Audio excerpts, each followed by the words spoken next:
rate is about 70 beats per minute, but it's changing with every beat.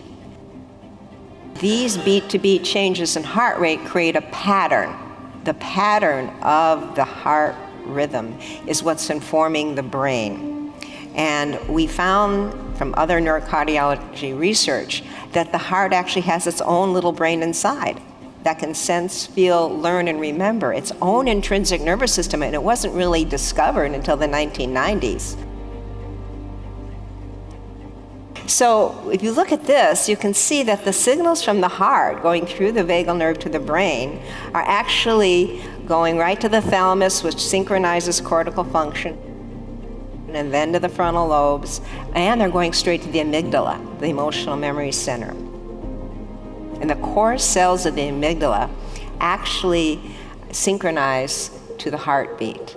So what we're feeling and what the heart rhythm pattern is doing is affecting what emotional memories come up. So stress and anxiety can come up, trigger the brain pattern match to an anxiety habit. Loving, caring, practicing heart coherence, that becomes more familiar.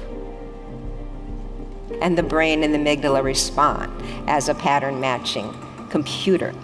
So what's exciting about this is that we really are finding that there's a state of the heart, a physiological state called heart rate variability coherence, that we can train ourselves into to help change our baseline brain response to stress and our connection with our higher intuitive guidance.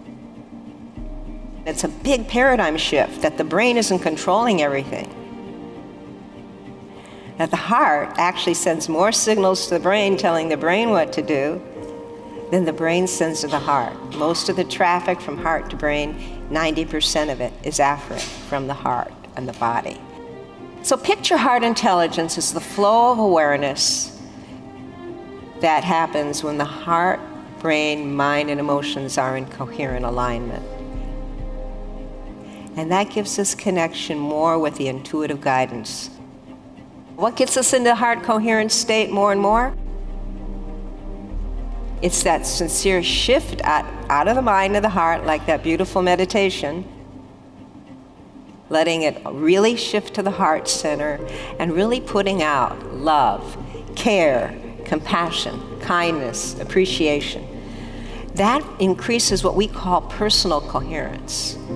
And as we increase our personal coherence, remember when we get stressed or angry and frustrated or worried, which is easy to do these days, we live on this planet and look what's happening. How do we learn to shift back quickly? How do we train ourselves so we have more of a strong baseline to get us back there quickly during the day-to-day, not just during meditations? If every heartbeat is putting out a powerful energy, that's what powers the brain and body, and it's beating what we're feeling in that heart rhythm pattern out into the world around us. So think of the heart's magnetic field as like transmitting the heart's pattern and information like a radio wave, like a radio station.